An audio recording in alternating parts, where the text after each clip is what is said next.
उपहसन, हंसते हुए मजाक उड़ाते हुए, कथम कथम योग्य वनराजः भवितुम यत्र तत्र का इति कर्कश ध्वनिना वातावरणम आकुलित करोसी। ये पैराग्राफ कल हो गया था, तो हिंदी मीनिंग बोल दे रही हूँ कि कैसे कैसे कैसे तुम जंगल के का राजा बनने के योग्य हो। ठीक है, क्योंकि जहां तहां कांव कांव इस कर्कश ध्वनि से वातावरण को तुम व्याकुल करते हो। न रूपम न ध्वनि अति, न तो तुम्हारा रूप ही सुंदर है और न तुम्हारी आवाज ही अच्छी है। ठीक है, कृष्ण वर्णम मेध्य अमेध्य भक्षकम त्वाम कथम वनराजम मन्यामहे वयम। वयम, वयम को पहले लाइए। वयम कृष्ण वर्णम त्वाम, कृष्ण वर्णम, वयम कृष्ण वर्णम, मेध्यम मेध्य अमेध्य भक्षकम त्वाम कथम वनराजम मन्यामहे। वयम मन्यामहे, मन्यते मन्येते मन्यन्ते मन्यसे मन्येथे मन्यध्वे मन्ये मन्यावहे मन्यामहे। तो ये आत्मने पद है। ठीक है, मन्यते लट्लकार उत्तम पुरुष बहुवचन, मन्यामहे वयम के साथ मन्यामहे। तो यहाँ मन्यामहे क्रिया और वयम करता है, ये समझिए। क्वेश्चन भी आता है, मान लो इस लाइन को उठाकर दे दिया और क्वेश्चन पूछा गया कि मन्यामहे इति क्रियापदस्य कर्तृपदम किम, तो क्या लिखेंगे? वयम। सेकेंड क्वेश्चन कि वयम इति कर्तृपदस्य क्रियापदम किम, तो मन्यामहे। ठीक है, अब मीनिंग। तो वयम हम लोग, कृष्ण वर्णम काले रंग वाले, मेध्य अमेध्य भक्षकम काले रंग वाले को, अर्थात किसको? तुझको। ठीक है, तो काले रंग वाले को, मेध्य अमेध्य भक्षकम, मेध्य मतलब जो खाने लायक है और अमेध्य मतलब जो खाने लायक नहीं है, अर्थात शुद्ध अशुद्ध। ठीक है, मेध्य अमेध्य मतलब शुद्ध अशुद्ध, शुद्ध और अशुद्ध। तो काले रंग वाले शुद्ध और अशुद्ध सब कुछ को खाने वाले तुझको हम लोग कैसे जंगल का राजा मान सकते हैं? कोयल क्या कहती है कौआ को कि काले रंग वाले शुद्ध और अशुद्ध, मेध्य अमेध्य अर्थात शुद्ध और अशुद्ध सब कुछ खाने वाले तुझको हम लोग जंगल का राजा कैसे मान सकते हैं, अर्थात हम लोग तुम्हें जंगल का राजा नहीं मानेंगे। ये कोयल कहती है कौआ से। ठीक है, एक कल इस लाइन में आकर के, ठीक है, मतलब टाइम समाप्त हो गया था, इसलिए मैंने रिपीट किया। अब आगे तो ये बात कोयल कौआ से कहती है, अब कौआ है कि उसकी बात का जवाब देगा। तो का कह, अरे अरे किम जल्पसि, कौआ क्या बोलता है कोयल से कि अरे अरे तुम क्या ये बोल रही हो। ठीक है, यदि हम कृष्ण वर्ण है, यदि मैं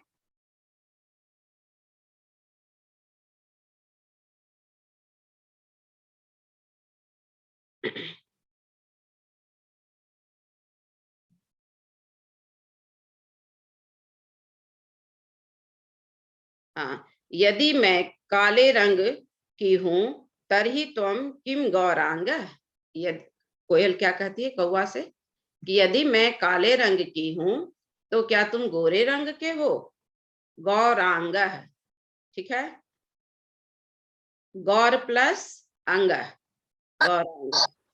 ठीक है, तो फिर से अरे अरे किम जल्पसि, अरे अरे तुम ये क्या कह रहे हो? यदि अहम कृष्ण वर्ण तरही त्वम किम गौरांग, कौआ कह रहा है कोयल से कि यदि मैं काले रंग का हूं तो क्या तुम गोरे रंग वाली हो, गोरे रंग की हो? अपीच, और भी, मतलब इतना ही नहीं, विस्मर्यते किम, यत मम सत्य प्रियता तु जनानाम कृते उदाहरण स्वरूपा। आगे कौवा क्या कह रहा है कि और भी, मतलब इतना ही नहीं, मेरे विषय में आगे और जानो तुम कि विस्मर्यते, क्या तुम भूल रही हो कि, क्या तुम किम विस्मर्यते, क्या तुम भूल रही हो, यत कि मम सत्य प्रियता तु, मेरी सत्य प्रियता तो जनानाम कृते उदाहरण स्वरूपा, लोगों के लिए उदाहरण स्वरूप है। अब यहाँ पर सत्य प्रियता में सत्य प्रिय प्लस तल प्रत्यय है, ठीक है। अनृतम बदसी चेत काकह दसेत, कि झूठ बोलोगे तो कौवा काट लेगा। इति प्रकारेण, मेरी सत्य प्रियता किस तरह से विश्व विदित है कि झूठ बोलोगे तो कौवा काट लेगा, अर्थात कौवा झूठ नहीं बोलता है, मैं सच बोल रहा हूं। तो मेरी सच्चाई की दुहाई तो पूरा विश्व देता है, तो क्या ये तुम भूल रही हो? ये बात कौवा कोयल से कहता है, ठीक है। अस्माकं परिश्रमः ऐक्यं च विश्व प्रथितम, हमारा, हम लोगों का परिश्रम और एकता तो विश्व में प्रसिद्ध है। अपि च, जो अभी मैंने पहले बता दिया, काक चेष्ट विद्यार्थी एवं आदर्श छात्र मन्यते। अपि च, और भी, मतलब इतना ही नहीं, और भी मेरे बारे में सुनो कि कौवे जैसा कौवे जैसी चेष्टा होनी चाहिए, ऐसा विद्यार्थी एवं आदर्श छात्र मन्यते। कौवे जैसा कोशिश करने वाला, चेष्टा करने वाला, प्रयत्न करने वाला विद्यार्थी ही आदर्श छात्र माना जाता है, ठीक है। तो ये कौवा अपने विषय में बता रहा है कोयल से। जब कोयल उसकी बात का विरोध करती है और कहती है कि तुम जंगल का राजा कैसे बन सकते हो, तुम तो काले रंग वाले हो, ठीक है ना, तो तुम्हारा रंग सुंदर है, तुम्हारा मतलब रूप सुंदर है, और ना तुम्हारी ध्वनि अच्छी है, फिर तुम मतलब शुद्ध अशुद्ध सब कुछ को खा जाते हो, खाने वाले हो, तो तुम्हें जंगल का राजा कैसे बनाया जा सकता है? किसी भी कीमत पर नहीं बनाया जा सकता है। तो अब इस बात के जवाब में कौवा कोयल को ये सभी बातें बोलता है। अब फिर से एग्जैक्ट मीनिंग बता रही हूँ, ठीक है।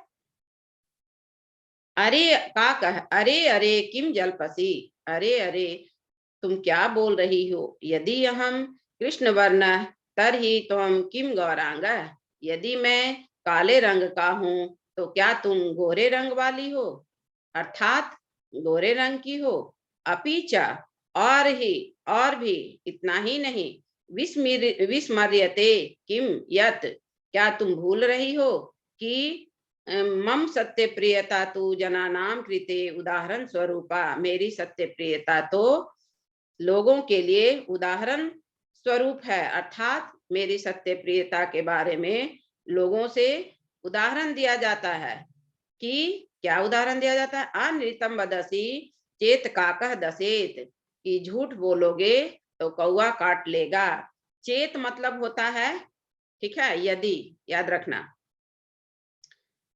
चेत का पर्याय यदि, यदि का पर्याय चेत, समझ गए। और जैसे यदि के साथ तरही का प्रयोग होगा, वैसे ही चेत के साथ भी तरही का प्रयोग होगा। इति प्रकारेण, यदि झूठ बोलोगे तो कौवा काट लेगा, इस प्रकार से मेरे लिए उदाहरण दिया जाता है। अस्माकं परिश्रमः ऐक्यं च विश्व प्रथितम, हम लोगों का परिश्रम और एकता विश्व में प्रसिद्ध है। अपि च, और भी, काक चेष्टा विद्यार्थी एवं आदर्श छात्र मन्यते, कौवे जैसा प्रयत्न करने वाला विद्यार्थी ही आदर्श विद्यार्थी माना जाता है। अब यहाँ पे आदर्श च छात्र है, आदर्श छात्र के बीच में आधा च है, इसका संधि विच्छेद होगा, आदर्श प्लस छात्र, लिखिए कॉपी में, बुक में भी लिख लो पेंसिल से, आदर्श प्लस छात्र इक्वल टू आदर्श छात्र, 6 च सूत्र, ठीक है, 6 च। उसमें क्या कहता है कि यदि छ से पहले, यदि छ से पहले, लिखोगे तो लिख भी लो, यदि छ से पहले ह्रस्व वर्ण आए, यदि छ से पहले ह्रस्व वर्ण आए तो दोनों अक्षरों के बीच में च का आगमन होता है, आधा च का। जैसे आदर्श प्लस छात्र इक्वल टू आदर्शत छात्र, प्रिय प्रिय छात्र, प्रिय प्लस छात्र इक्वल टू प्रिय छात्र। अ का एग्जाम्पल हुआ, ठीक है। अब मेरा क्वेश्चन तुम लोगों से है कि ह्रस्व वर्ण कितना है, जल्दी बोलो। ह्रस्व वर्ण कोई नहीं,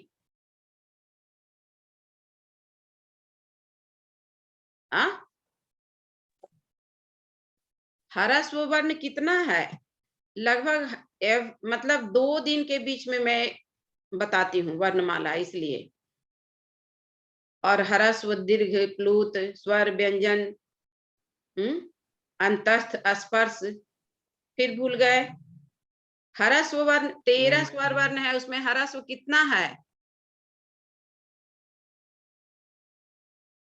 ह्रस्व 5 नहीं है, 8 दीर्घ है और ह्रस्व 5 है। आ, ई, उ, री और लिरी,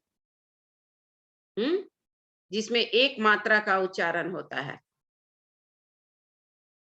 आ, ई, उ, री और लिरी, जिसमें लिरी का प्रयोग नहीं के बराबर होता है। तो आ, ई, उ और री, ठीक है। तो प्रिय का अंतिम अक्षर क्या हुआ, अ। यहाँ आदर्श का अंतिम अक्षर क्या हुआ, अ, और उसके सामने क्या है, छ। तो छ से पहले आ आया। दूसरा एग्जाम्पल, वी प्लस छेद इक्वल टू विच्छेद। तो वी का अंतिम अक्षर क्या है, ई, और उसके सामने छ आया, ठीक है। तो आ और ई का एग्जाम्पल हो गया। अब उ का एग्जाम्पल, अनु प्लस छेद इक्वल टू अनुच्छेद। तो छ से पहले उ आ गया। और री का एग्जाम्पल, मातृ प्लस छाया, मातृ छाया, मातृ प्लस छाया इक्वल टू मातृ छाया। तो छ से पहले री हुआ, इसलिए दोनों के बीच में हाफ च हो जाएगा। इस एग्जाम्पल को लिखिए, आदर्श प्लस छात्र इक्वल टू आदर्श छात्र। दूसरा, वी प्लस छेद इक्वल टू विच्छेद। तीसरा, अनु प्लस छेद इक्वल टू अनुच्छेद, आधा च देना है। और चौथा, मातृ प्लस छाया इक्वल टू मातृ छाया, मातृ के बाद आधा च फिर छाया, एक लाइन में एक साथ लिख लिए, लिख लिए, बोलो जल्दी, मैम लिख लिए।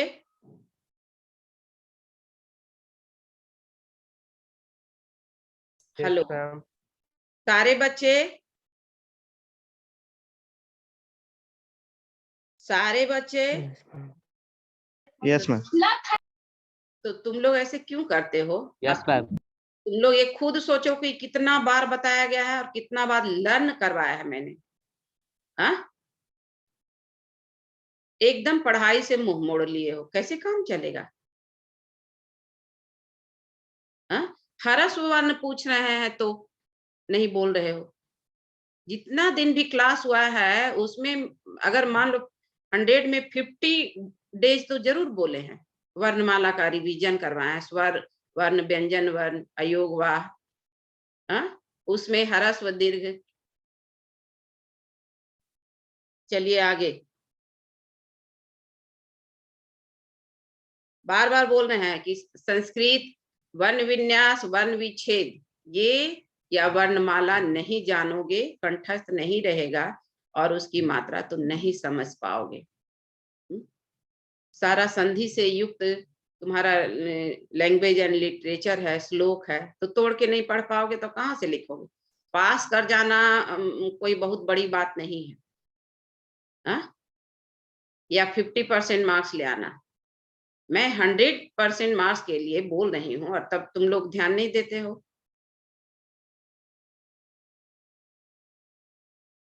आगे तो ये पैराग्राफ भी क्लियर हो गया, ठीक है। कौआ अपने पक्ष में बोल रहा है।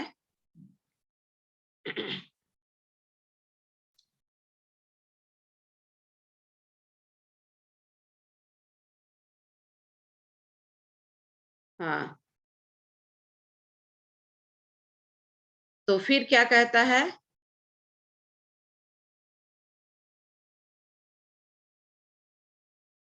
हाँ, इसके बाद वाला लाइन पढ़ो तो। ये हो गया ना। अब सिंह कौआ के इस बात को शेर भी तो सुन रहा है। शेर नहीं, ये पिका। फिर से कोयल बोलती है कि अलम अलम अति विकथनेन। अलम अलम अति विकथनेन। अति विकथनेन मतलब हुआ कि अपनी बड़ाई ज्यादा मत करो, ठीक है।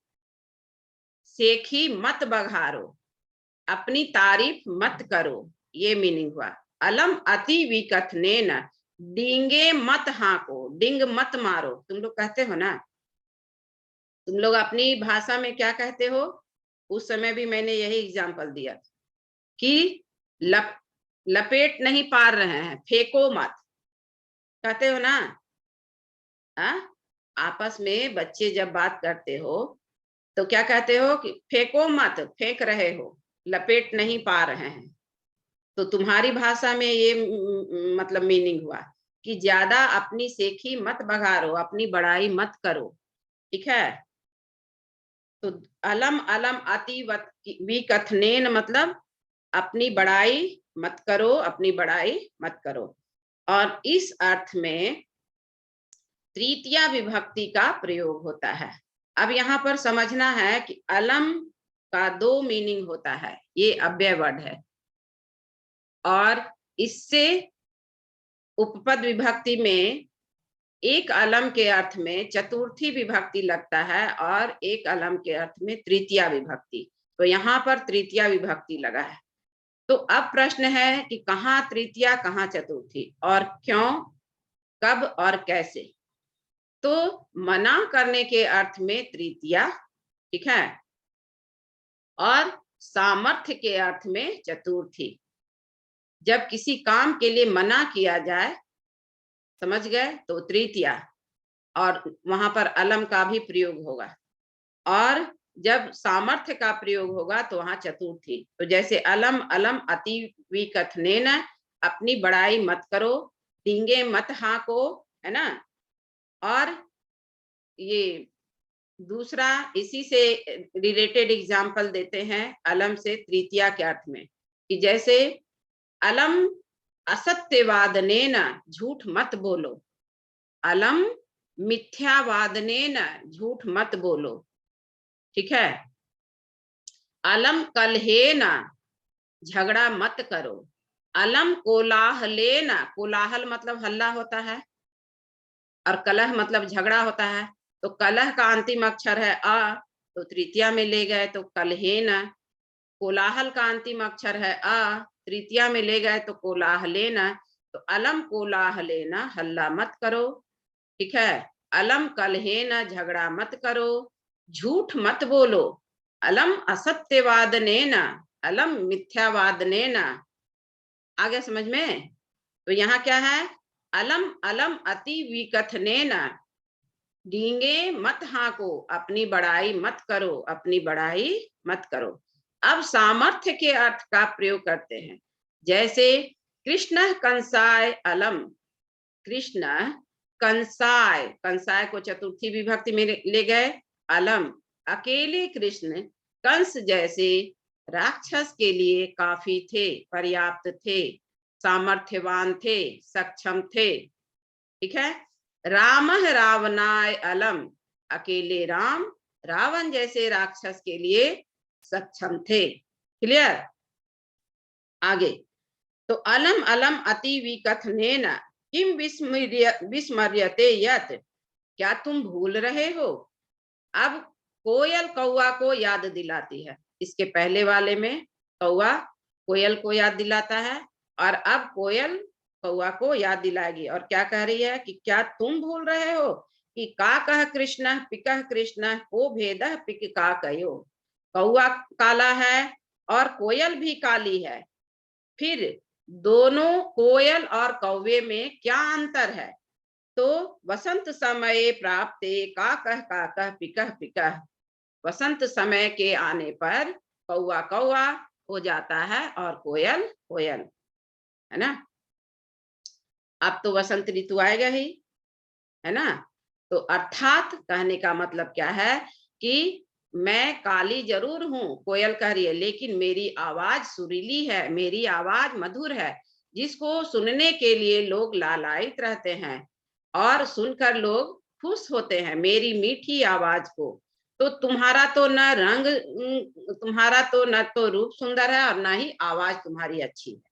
तो इसलिए तुम कैसे भूल रहे हो? तुम अपने से मेरी तुलना नहीं करो। ठीक है, फिर से श्लोक का मीनिंग क्या कह रही है कोयल कौआ से कि क्या तुम भूल रहे हो? अपनी बड़ाई ज्यादा मत करो। तुम भूल रहे हो कि काका कृष्ण पिका कृष्ण कह भेद पिक का कयो वसंत समय प्राप्ते का पिका पिका।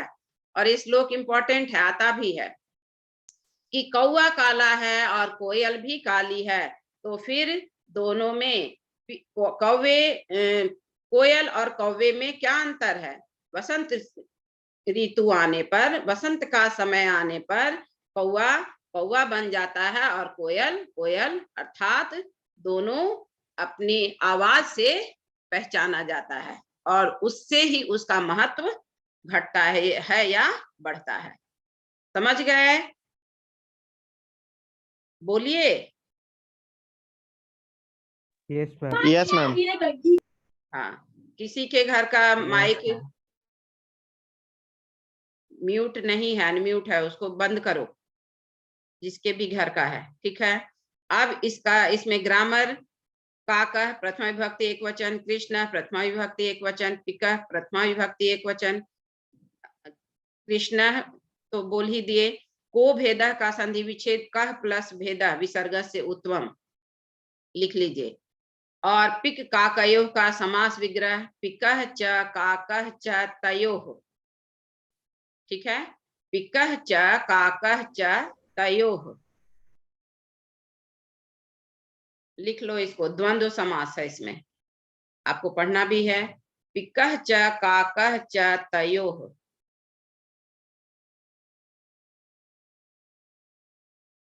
पिकह च काकह च तयोः, कहीं कहीं समाहार भी रहता है ना, लेकिन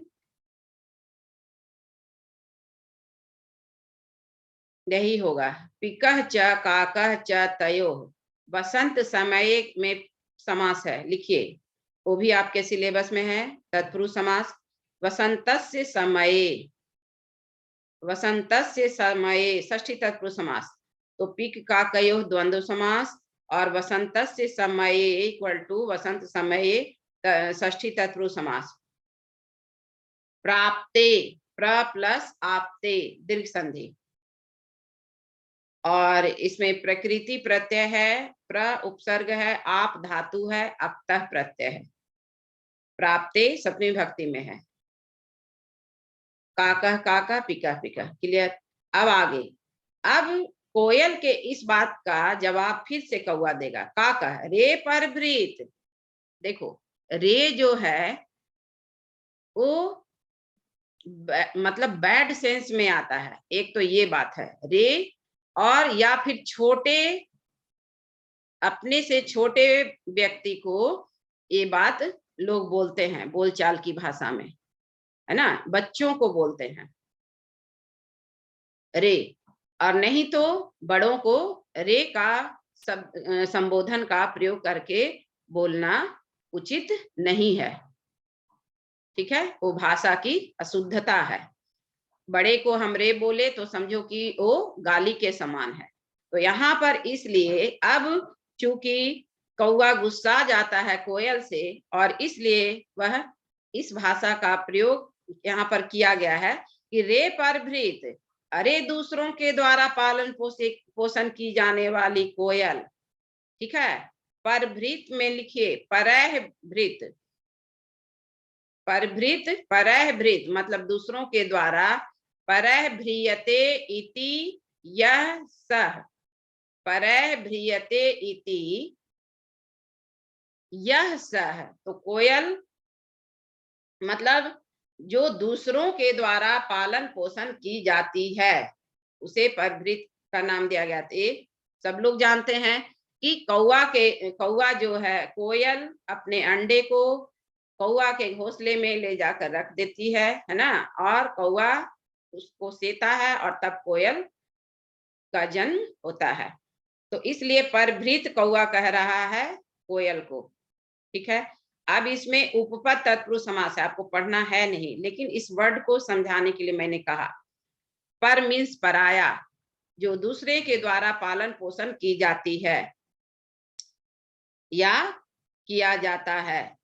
तो यहाँ पर आप फिर से देखिए, रे परभृत, अरे दूसरों के द्वारा पालन पोषण की जाने वाली कोयल, अहम यदि तौ संततिम न पालयामि तरहि कुत्र स्युः पिकाः, यदि मैं तुम्हारे संतति में संतान को, ठीक है, तुम्हारे बच्चों को नहीं पालता हूं तो फिर कोयल आखिर में आएगी कहां से? कोयल तो जन्म ही नहीं लेगी, है ना।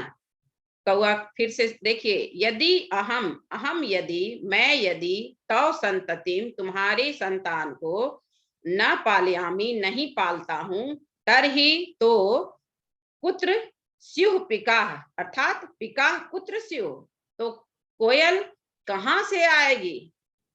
स्यात् स्याताम स्युः, अस धातु विधिलिंग लकार प्रथम पुरुष बहुवचन, कहां से आने चाहिए कोयल? स्यु मतलब हुआ एग्जैक्ट, होने चाहिए। ठीक है, तो यहाँ सेंस क्या है कि यदि कौवा कह रहा है कोयल से कि यदि मैं तुम्हारे संतान को, तुम्हारे बच्चों को नहीं पालता हूं तो फिर कोयल आएगी कहां से? कोयल का तो मतलब सर्वनाश हो जाएगा, उसके वंश का नाश हो जाएगा, नामो निशान मिट जाएगा। इसलिए तुम किस हिसाब से बोल रही हो? तुम तो दूसरों के बदौलत पालन पोषण की जाने वाली हो, तो तुम्हें इस तरह की भाषा का प्रयोग मेरे लिए नहीं करना चाहिए। और मैं ही तुम्हारे बच्चों को पालता हूं और फिर भी तुम मेरे लिए इस तरह की भाषा का प्रयोग कर रही हो, ये बात कोयल से कौवा कहता है। ठीक है, अतः अहम एव करुणापरः पक्षी सम्राट काकः, इसलिए अतः, इसलिए अहम एव मैं ही, करुणापरः, ठीक है, करुणावान पक्षियों का राजा कौवा हूं, मैं ही पक्षियों का राजा कौवा, मैं ही मतलब पक्षियों का राजा बनने लायक हूं। और करुणापरः मीन्स दूसरों के प्रति भी दया दिखाने वाला, दया की भावना रखने वाला सिर्फ मैं ही हूं और कोई पक्षी नहीं है। ठीक है, तो फिर से देखिए पूरे लाइन का मीनिंग, एग्जैक्ट मीनिंग, रे परभृत, अरे दूसरों के द्वारा पालन पोषण की जाने वाली कोयल। ठीक है, कोयल यहाँ उसी के लिए है ना, तो ब्रैकेट में अहम यदि तौ संततिम न पालयामि, मैं यदि तुम्हारे संतान को नहीं पालता हूं, तरहि तो पुत्र स्युः पिकाः, कोयल कहां से आएगी? अतः इसलिए अहम एव करुणापरः पक्षी सम्राट काकः, इसलिए मैं ही करुणावान पक्षियों का सम्राट, पक्षियों का राजा कौवा हूं। मैं पक्षियों का सम्राट कौवा ही हूं जो राजा बनने के लायक हूं। ठीक है, अतः अहम एव, इसलिए मैं ही, ठीक है, करुणापरः करुणावान, मैं कौवा ही करुणावान पक्षियों का सम्राट हूँ। पक्षी सम्राट, पक्षियों का सम्राट हूँ। आगे बढ़ूं? क्लियर हो गया? Yes, ma'am. सारे बच्चे बोलो पहले। Yes, ma'am. हाँ, ठीक है। आगे Yes, अब ma'am. यहाँ पर खत्म हो गया। अब कौवा और कोयल की बात। अब सारी बातें ये हाथी भी सुन रहा है, तो हाथी का अब एंट्री होगा नाटक में। तो गज, हाथी, समीपतः एव आगच्छन्, दूर से सुन रहा था, समीपतः, समीप में आकर, ठीक है। समीपतः, समीप से मतलब पास में ही था हाथी, और समीप से आकर, एव आगच्छन्, समीपतः, समीप जोड़ तहसील, एव जोड़ आगच्छन्, तो समीप में से ही आते हुए, आगच्छन् मीन्स आते हुए, जो पास में ही था और जब ये सब बातें सुन रहा था तो आते हुए, अब आ रहा है वो, और आकर अब अपनी बात रखेगा, ठीक है। तो एव आगच्छन् का संधि विच्छेद एव प्लस आगच्छन्, और आगच्छन् का प्रकृति प्रत्यय आ प्लस गम प्लस सत्री, आते हुए।